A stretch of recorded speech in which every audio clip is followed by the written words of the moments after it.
Yevgeny Prigozhin, Russian oligarch, is making a bid to become Putin's right-hand man, maybe even Putin's successor. But it all hinges on one thing: the ability of his Wagner mercenaries to take Bakhmut. Are they getting any closer? Let's get into it, and we will break it down. I'm Paul, U.S. Army combat veteran. This is, of course, your daily Ukraine update. All right. So, when we take a look at the map, we can see that there have been only really two changes in the tactical map. The first is south near Donetsk at the town of Marinka. You can see here that Russian forces have in fact cleared a few more blocks of the city, creating a sort of salient out here. But as they occupy these couple of streets. But as you guys probably know, in this conflict, these sort of salients don't last very long because they can be pressured on three sides from the enemy. So Russia is either going to have to make more advances or they're going to be pushed back away from these houses, right? You can see here there's sort of a natural defensive line that's formed where these urban areas are very, very easy to dig into and occupy. So unless you have the personnel and equipment for some really vicious house-to-house fighting, it can be really hard to dislodge people or to remain in place here. Also noting that, without significant security efforts, it's going to be tough to resupply the forces on defense here in these houses. So I don't expect this salient to last very long. I expect the Russian forces to be pushed back again. But the real story, as it has been for months, is that the only Russian force ostensibly on offense has been the Wagner-backed Wagner Group mercenaries in Bakhmut. They used to be former Russian special forces, 10, 50, I think it's like 8 to 10 years ago. But corruption and mismanagement and frankly some high casualty rates in Syria at times meant that by the time this conflict launched, the Wagner Group was a lot of just sort of generic tough guys, prisoners, former conscripts, oftentimes people with no combat experience, sometimes even no combat training. But they are backed by a very rich financier who has bet his fortune on the fact that even as the Russian Ministry of Defense is yielding territory in Kherson, has yielded territory in Kharkiv, these guys are still on the offensive. But here's the thing. They have been on the offensive to capture Bakhmut for literally 3 straight months, and they actually aren't even a little closer to Bakhmut. When you back up the timeline, you can see that while there's they move, we backed up through time, inching closer, sort of, but you have to understand that at this rate, you can see there's ostensibly advances, sort of, but key terrain, key areas that you would need to control in order to effectively assault the town of Bakhmut. The Russia just can't seem to do it, right? If you really wanted to conduct an assault on Bakhmut, you would have to occupy some of these outlying towns and control key avenues into the city. So Optine, you would have to control, they control this intersection now, which I think is probably significant, but it's the only one of the significant points into the city that really count for anything. This is contested, the M3 highway and small unnamed roadway, right? You would have to probably occupy Yadhine and this area to the north, right, to prepare and really effectively assault Bakhmut.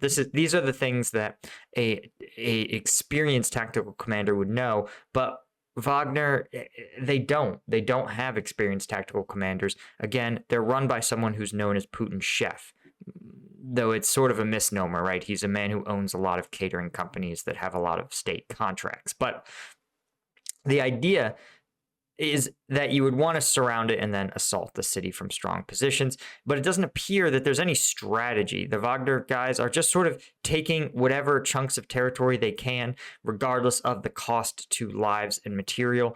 But it's so important for them to show, one, demonstrating to Putin that the Wagner Group is continuing to go on the offensive, even as every other Russian Ministry of Defense troop is really engaging in defensive or retrograde operations. We've talked how they are conducting a withdrawal from Kherson, trying to systematically clear it out and turn it into a fighting retreat. We've talked about how badly they have worked to just stabilize their lines here along the Kharkiv line of contact.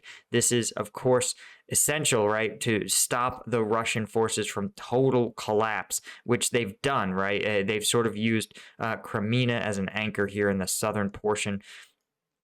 But all of these things are very, very, they're the tough calls that you have to make when you're fighting a war, especially for Russia, who frankly is incredibly short on material, incredibly short on personnel. Meanwhile, Wagner is out here burning material, doing its own thing, capturing a city that frankly doesn't really convey the tactical advantages that it used to. We've talked about this in earlier videos, right? As of probably 3 months ago, this whole region north of the, I think it's the Seversky Donetsk, this whole region was controlled by Russia, which meant that if they seized Bakhmut, they could create a cauldron or a kettle for Ukrainian forces and force them to withdraw from the Seversky area. Now, that situation has totally changed, but because the forces here aren't answering to the Ministry of Defense, they refuse to acknowledge the changed strategic situation and are instead still trying to seize this operational objective of Bakhmut. And it's literally like it's I don't even have a good like sports analogy for getting hung up on something that was irrelevant a long time ago, right? But Prigozhin needs to seize this if he wants to become the most favored person in Putin's inner circle. And again, given that Prigozhin has now opened his own Telegram channels, he's opened his own personal like social media presence, right? He's going direct to the Russian ultranationalists who constitute Putin's base.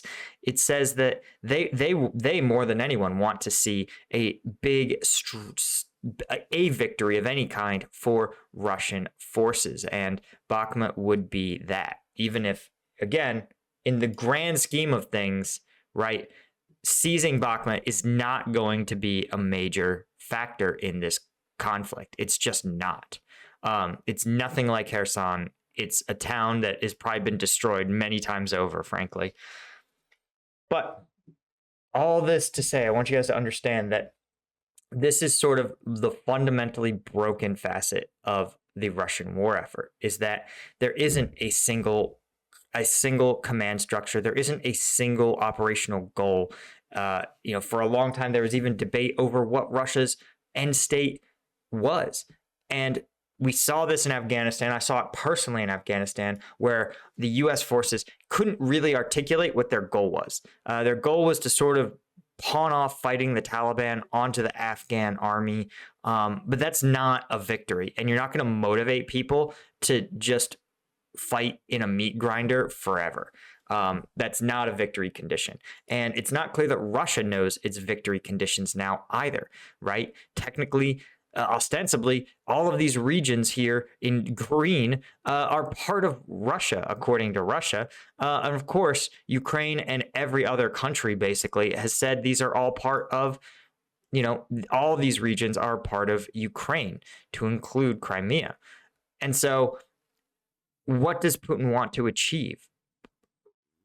We don't really know that for sure. But what we do need to acknowledge is that, again, Prigozhin doesn't care about the overall strategic objectives. He just wants to take Bakhmut. The problem is, of course, when you're recruiting prisoners, you're recruiting conscripts, not even conscripts, right? You're literally recruiting at this point prisoners.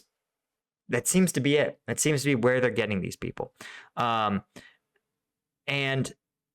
you're not going to be able to launch meaningful offensive operations, right? The fastest thing, the quickest thing you can get a mobilized soldier to do is defensive operations. Sit in a foxhole, learn how to operate your weapon and engage targets as you see them, right? That's so easy. You could get someone in probably 7 days able to perform that basic task. Little first aid, little weapon operation, little bit of how to talk on a radio and communicate orders, and off to the front lines you go. You'll learn the rest on the way. But going on offense, different story. And you can see that this is a unit of prisoners run by a catering company, because there's no strategy here. There's nothing other than just World War I style push forward at things, right? Where's the strategy? It's not there. And so ultimately, Prigozhin remains his own worst enemy in all this. Anyway, guys, I hope you enjoyed this daily update. Of course, first off, if you want to support the channel, you want to and get access to uncensored combat video breakdowns, the kind that I definitely can't show you on YouTube. I actually just dropped a video yesterday on the Patreon, but check the link in the description for the Patreon. Thanks to my lieutenant tier patrons. You guys really make this possible. And if you don't want to do that, you can always check out Ground News for free. Link is in the description. They are the best way to see the bias and disinformation efforts and really get transparency in media. All right, I'll see you guys in the next one.